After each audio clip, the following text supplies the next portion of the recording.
Sebelum kita dengarkan firman Tuhan, saya akan share tentang NTT, saudara ya. Waktu hari Jumat, saya ada chatting sama Vikaris Irwan sampai dini hari. Karena dia bilang dia masih ada di Sumba, lalu saya tanya kondisi tentang Sumba. Badai ini menghantam seluruh NTT dengan begitu mengerikan, saudara. NTT itu mencakup selain Kupang, Pulau Timor, itu juga mencakup Pulau Rote. Lalu dari Rote ada satu pulau kecil yaitu Pulau Endau. Di dalam masa badai ini mendadak muncul satu pulau baru di daerah Rote Endau. Nah, ini masih diteliti, ini kenapa bisa ada benda ini muncul. Jadi itu ada pulau baru yang sekarang muncul. Berarti dulu itu ketutup dengan air, sekarang air sudah berkurang karena badai begitu gila-gilaan, lalu pulau itu muncul. Dari Rote ada Endau, itu pulau kecil, saya sudah berapa kali ke situ, lalu di atasnya itulah Pulau Saburai Jua. Itu pulau yang sangat unik, penduduknya sangat miskin, sangat kecil di situ, dan banyak orang di zaman dulu setelah lulus SD, mereka harus tinggalkan Pulau Sabu, lalu mereka merantau ke Kupang, mereka merantau ke seluruh Indonesia, bahkan ada yang sudah menyebar sampai ke luar negeri. Waktu saya melayani di GRI Perth, saya ketemu sama satu wanita, lalu saya tanya dia, saya lihat nih mukanya muka orang NTT. Ibu di NTT di mana? Saya orang Sabu. Wah, saya bilang, saya kaget melihat ada orang Sabu bisa ada di sini. Orang Sabu terkenal dengan jiwa fight, bagaimana mereka bertahan hidup di dalam kondisi yang sangat sulit sekali, itu Pulau Sabu. Lalu dari Pulau Sabu naik sedikit ada pulau yang lebih besar, itulah Pulau Sumba. Di Sumba atasnya sedikit nanti akan ketemu Pulau Flores. Di sampingnya itu ada Pulau Komodo dan seluruh Pulau Flores itu dimulai dari Labuhan Bajo yang paling dekat sama Sumba di atas itu Labuhan Bajo, lalu di tengah ada Ende, ada Maumere, ada Larantuka. Seluruh Flores dari Labuhan Bajo sampai Larantuka saya sudah keliling, saudara. Lalu dari Larantuka itu seberang ada satu pulau kecil namanya Adonara. Dari Adonara lewat lagi ada pulau itu namanya Lembata. Lembata itu terkenal dengan orang tombak ikan paus. Setiap tahun itu ada acara khusus. Setelah Lembata itu ada Pulau Pantar, ini sudah masuk Alor. Dua orang di depan, ini orang Alor.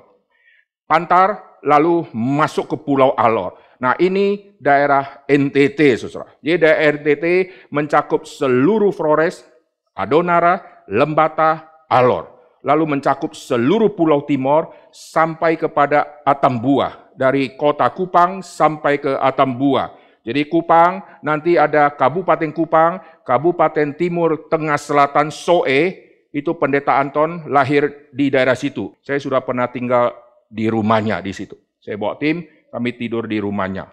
Lalu dari TTS, Timur Tengah Selatan, ibu kotanya Soe, tembus lagi ke Timur Tengah Utara, itu Keva. Lalu tembus lagi, sudah buka pemekaran kabupaten, ada Malaka, lalu sampai menuju ke Atambua.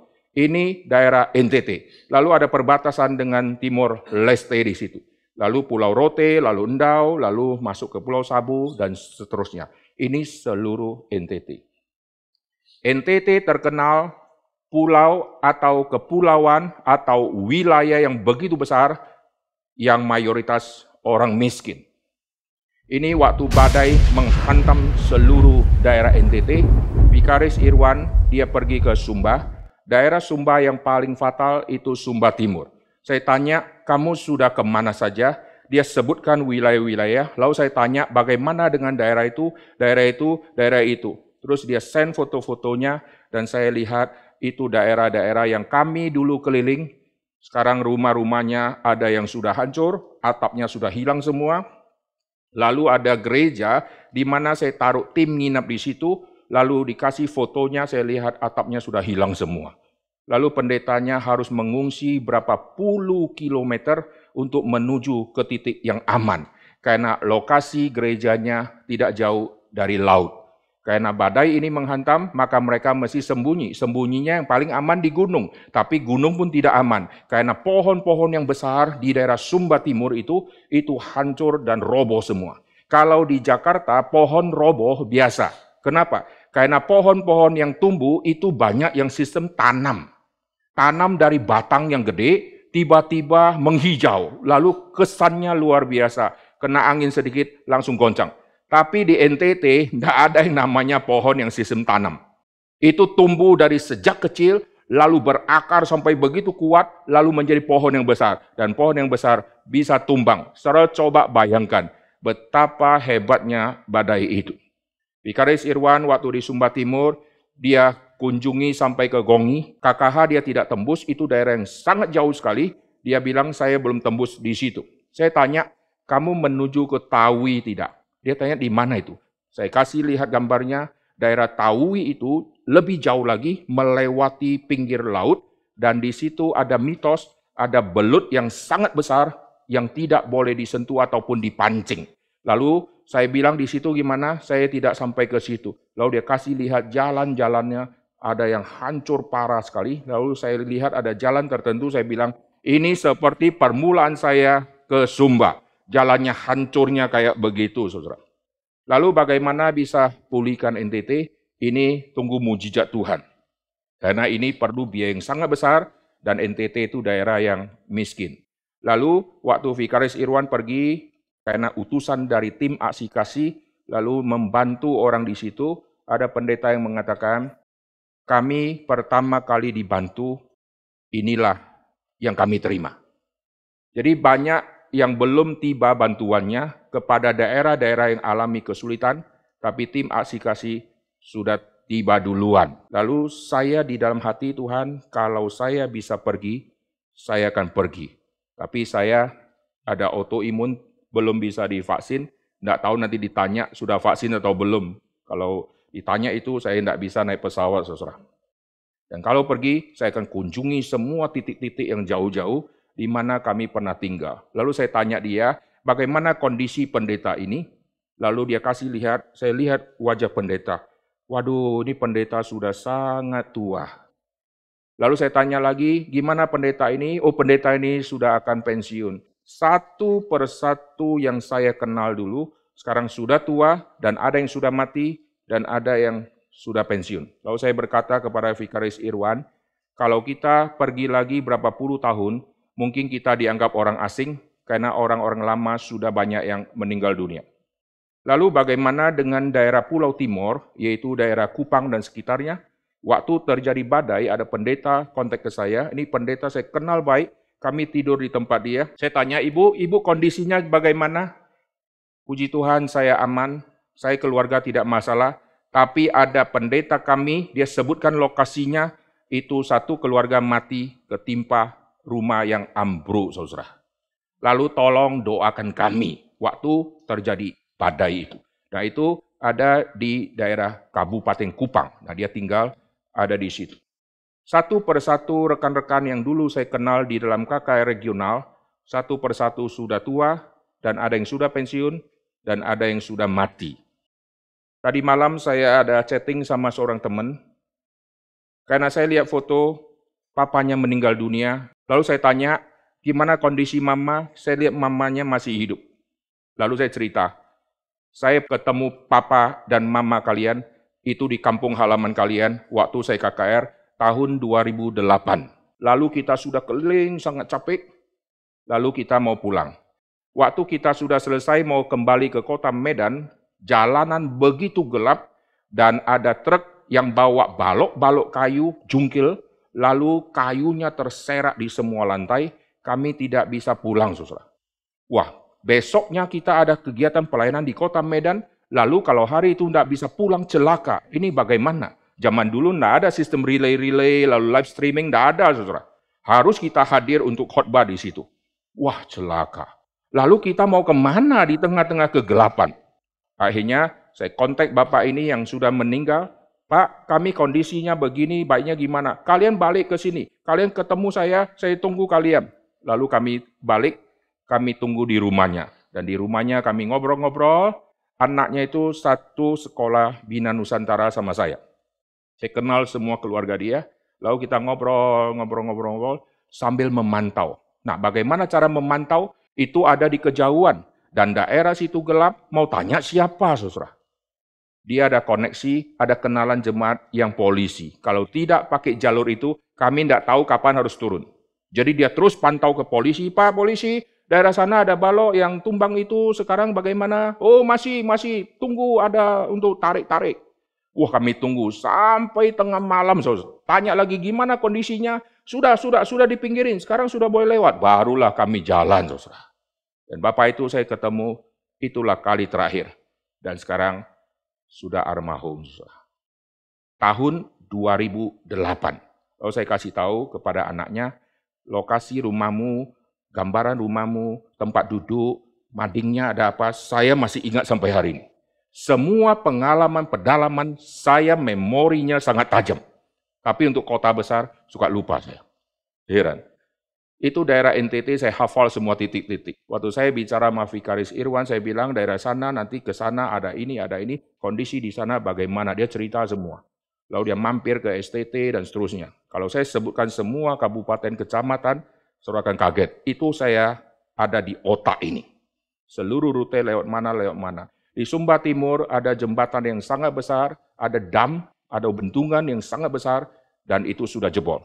Dan saya tadi lihat, kondisi jebolnya di YouTube, itu ada 1.440 hektar sawah yang tidak mungkin bisa ditanam.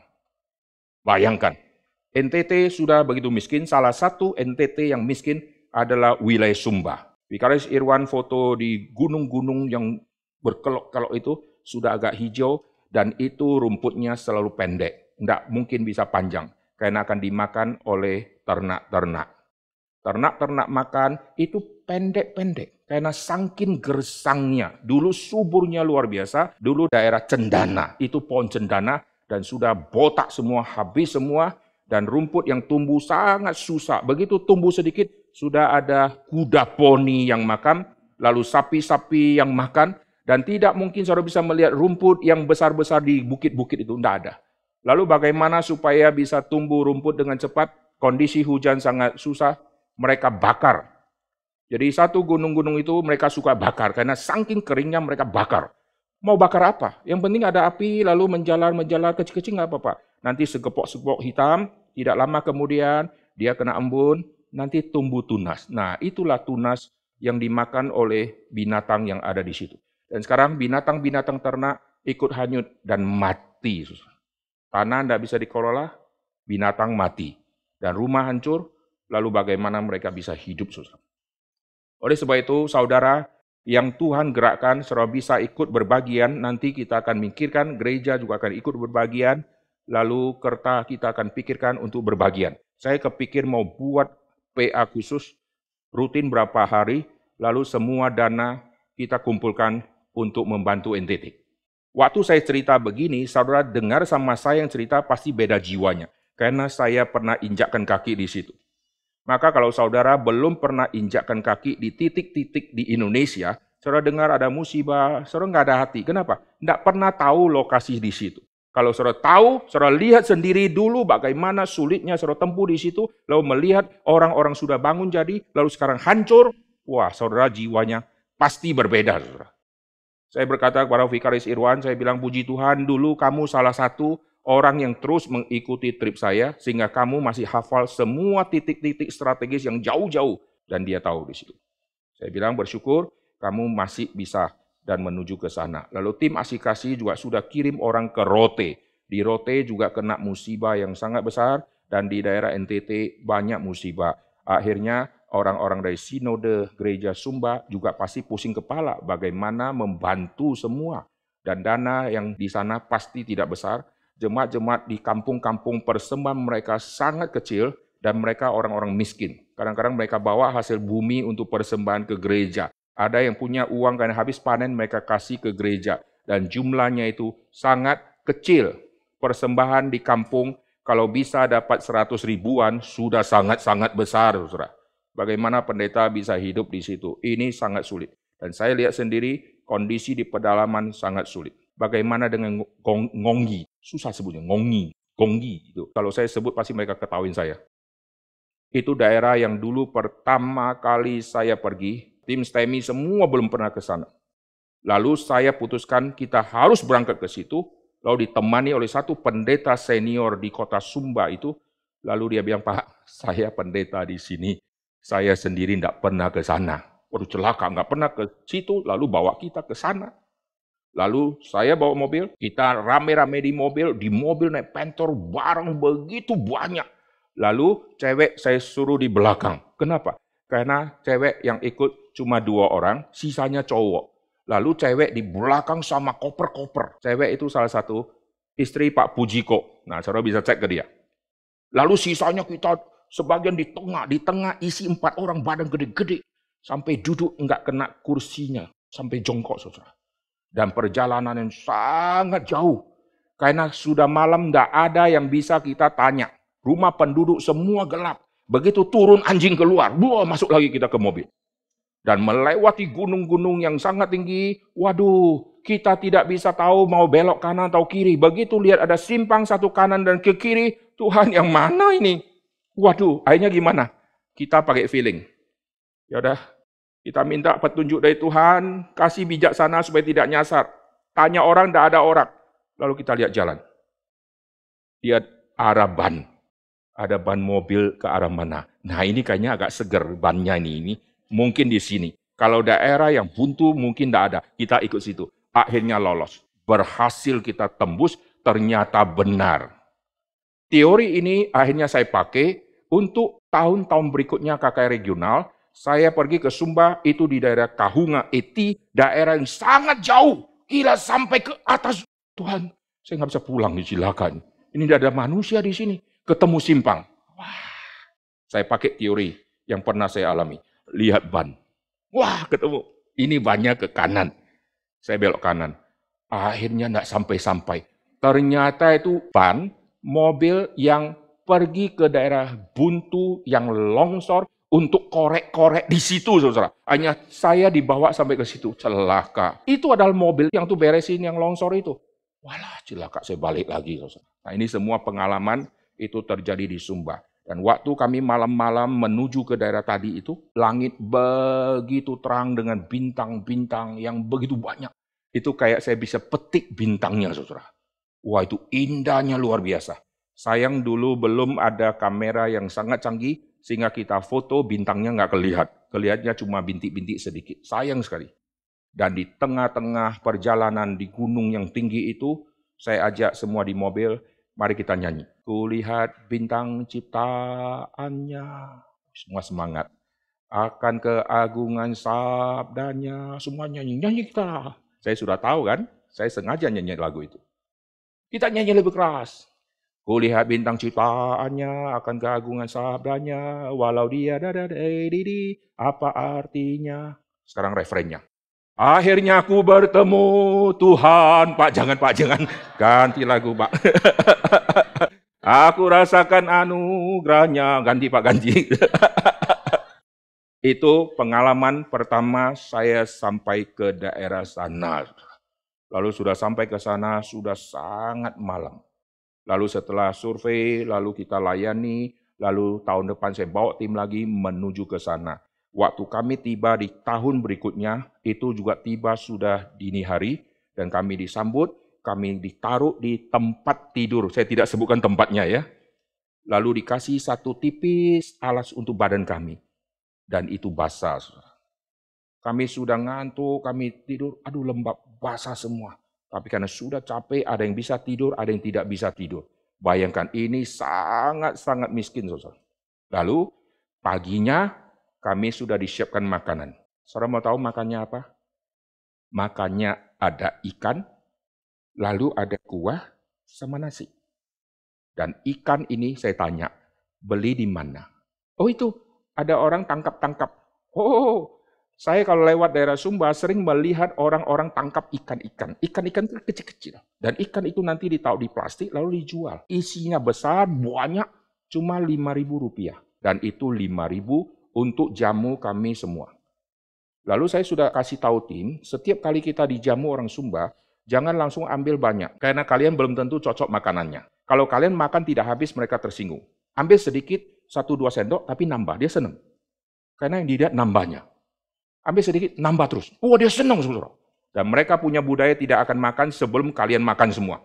Jadi mereka akan tunggu di samping. Dan inilah situasi hidup mereka di situ.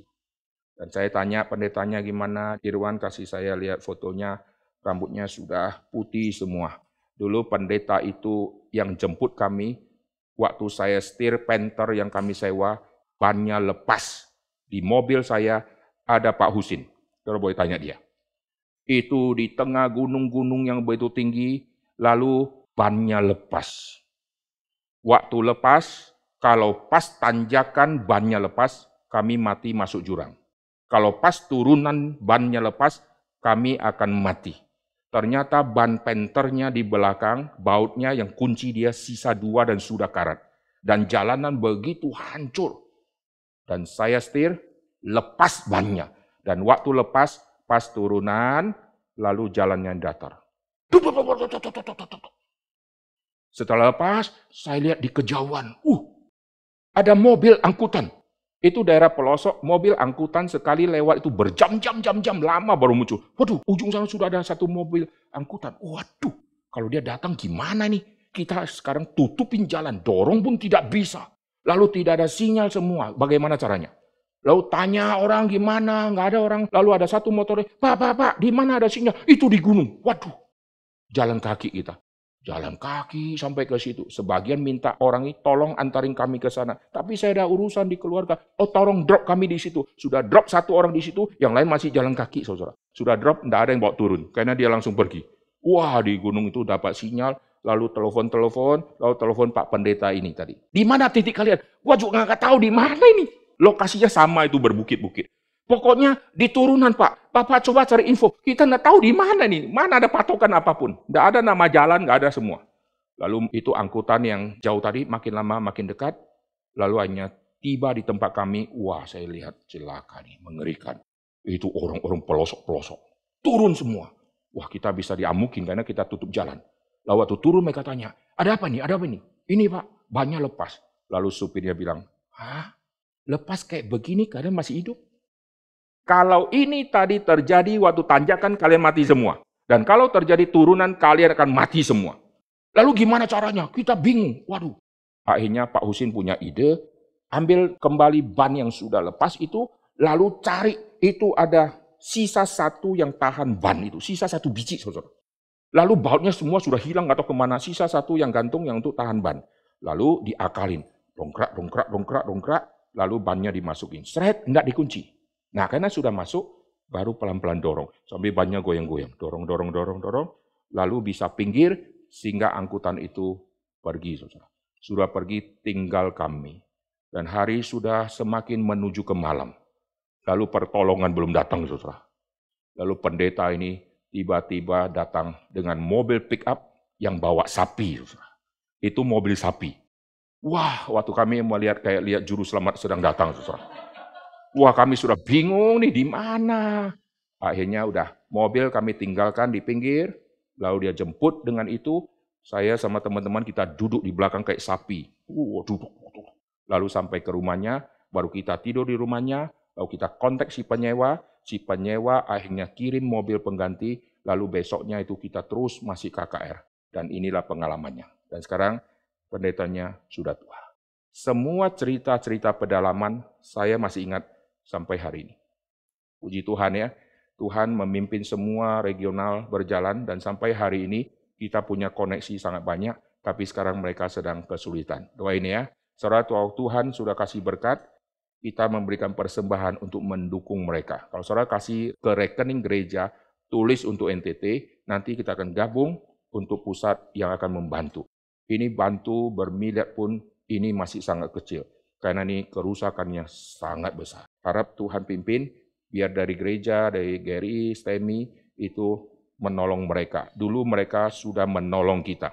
Waktu tim sudah sampai, kita nggak ada tempat tidur, kita ketok pintu rumah pendeta, bolehkah kami nginap? Boleh Pak, langsung mau nangis. Coba di Surabaya, tengah malam ketok rumah orang, bolehkah saya nginap? Langsung telepon Pak Polisi. Pak Polisi, ini ada orang mencurigakan, Satpam ciduk dia.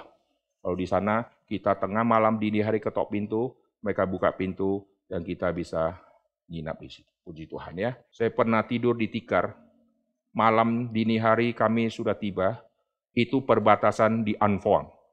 Lalu sudah sampai ke situ, sudah malam, kami nggak tahu mau tidur di mana. Kami lihat ada gereja, kami teriak-teriak, tet, tet, tet, tet, nggak ada orang. Di pedalaman kalau gereja ada, itu belum tentu ada orang. Kita harus lihat gerejanya samping ada rumah nggak. Kalau ada rumah itu pastorinya. Kalau tidak ada berarti kosong itu. Kami titit, nggak ada orang. Lalu ada tetangga-tetangga dengan titit, mereka keluar. Cari siapa? Kami mau cari pendeta, mau numpang nginap. Oh pendeta nggak ada di sini. Mati. Kalau nggak ada di sini gimana? Kami sudah siap tidur di mobil, tetapi di depannya ada kepala sekolah. Lalu dikasih tahu, itu di depannya ada kepala sekolah. Dia juga majelis di gereja itu. Oke, kami panggil. Itu dini hari, saudara. Waktu panggil, tet, Pak, anjing sungguh.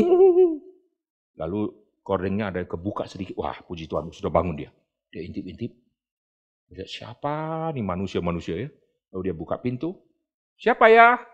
Pak, kami Pak, dari STEMI, Jakarta, gini-gini, kami mau melayani. Pak, kami boleh numpang nginap? Dia kaget susah. Satu mobil datang, Cina-Cina gini.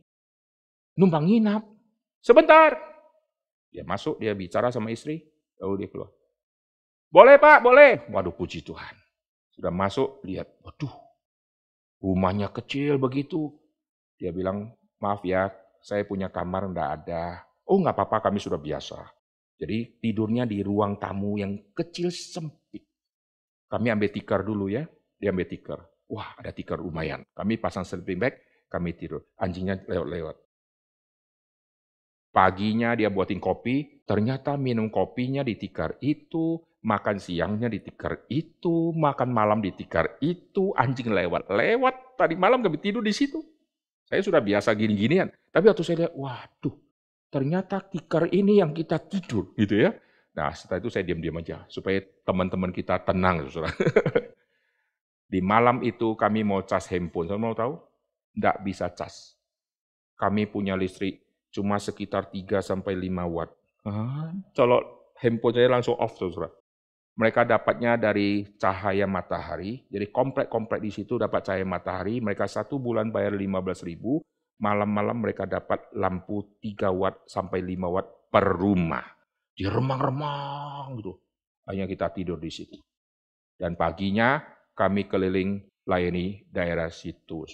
Nah, ini daerah perbatasan. Nah, waktu tiba di daerah perbatasan, saya lihat sendiri, wah, orang-orang di sana sangat susah sekali dan sangat miskin. Lalu saya tanya, Pak, kami mau menuju ke titik yang lebih jauh. Pak, jangan Pak, daerah situ sangat rawan. Lalu ada 2 orang teman kita, saya tanya, kita sudah sampai di perbatasan, kamu mau enggak? Kalau saya utus, kalian pergi ke sana. Tapi syaratnya begini, kalian tidak boleh pisah. Karena tidak ada sinyal, kalian bisa hilang di situ. Lalu saya tanya penduduk, ojek mana yang kami bisa percaya untuk pakai? Lalu dikenalkan ojek. Ojek-ojek sana nggak ke bengkel punya, saudara. Jadi bayangan. Lalu mereka berdua pergi, dalam hati saya, Tuhan, ini orang yang Tuhan gerakkan untuk pergi. Itu pertama kali tim STEMI menjangkau wilayah Anfoang yang sangat mengerikan. Lalu mereka berangkat, kami tidak bisa kontak, sampai akhirnya hampir 1 minggu, waktu tim sudah mau kembali, baru bisa berhasil kontak. Dan mereka dari sana tembusnya sudah sampai ke Keva, saudara. Dan mereka tunggu di pinggir jalan untuk naik angkot, lalu mereka baru bisa turun, lalu ketemu sama kami. Dan waktu saya tanya, di mana perjalanan kalian? Wah, kami setengah mati. Kami tidak bisa berdua, Pak. Kami mesti pisah, satu ke sana, satu ke sana. Setelah pisah, kami janjian ketemu di sana. Satu sudah ketemu sana, satu nggak tiba-tiba. Lo kemana nih? Sudah berhari-hari nggak tiba. Akhirnya gimana? Ya udah, saya pesan ke orang sana. Kalau ada temanku ciri-cirinya gini datang, kasih tahu ya, saya menuju ke sana. Akhirnya tidak pernah ketemu lagi. Sampai kira-kira 1 minggu itu, baru mereka ketemu di ujung, saudara. Itu seperti ketemu domba yang hilang sama domba yang hilang ketemu, saudara. Dan ini perjalanan semua pelayanan yang sangat jauh. Demi apa? Demi memenangkan jiwa. Untuk NTT, saudara doakan baik-baik. Kalau saudara diberkati oleh Tuhan, saudara bisa memberikan persembahan, baik langsung ke tim Asikasi Jakarta atau melalui via rekening di Citra, saudara tulis untuk NTT. Sehingga kita akan segera mengalokasikan itu. Jangan tunggu sampai semua sudah jadi, saudara baru tiba bantuannya ke sana. Tuhan gerakkan saudara dan harap semua bisa berbagian. Sekarang kita tundukkan kepala, kita akan dengarkan firman Tuhan. Bapa di dalam surga, kami berterima kasih untuk semua yang terjadi. Tuhan yang mengizinkan semua terjadi. Tuhan juga akan menggerakkan orang-orang yang Tuhan sudah tebus, yang Tuhan sudah berkati, untuk berbagian di dalam kesulitan anak-anak Tuhan di tempat-tempat yang lain. Kami berdoa begitu banyak keluarga yang sedang berduka, dan begitu banyak keluarga yang akan kehilangan mata pencarian mereka, karena tahun ini mereka sudah tidak mungkin lagi bisa nanam padi, dan tahun ini mereka tidak mungkin lagi bisa mendapatkan uang yang sangat banyak untuk membeli semua ternak-ternak mereka yang mati ataupun yang hilang. Kami berdoa, biarlah Tuhan menggerakkan umat-umat Tuhan yang Tuhan sudah tebus untuk berbagian, menolong anak-anak Tuhan yang begitu banyak yang ada di dalam kemiskinan, ditambah lagi kena musibah, dan mereka akan menjadi lebih miskin. Tuhan juga berkati tim aksi kasih dari pusat yang akan berbagian di dalam menolong umat-umat Tuhan, khususnya di daerah NTT yang mengalami begitu banyak musibah. Tuhan juga berkati, tolong setiap kami, baik yang ada di cabang-cabang, yang ada di kota besar maupun di kota kecil, semua Tuhan gerakkan ikut berbagian.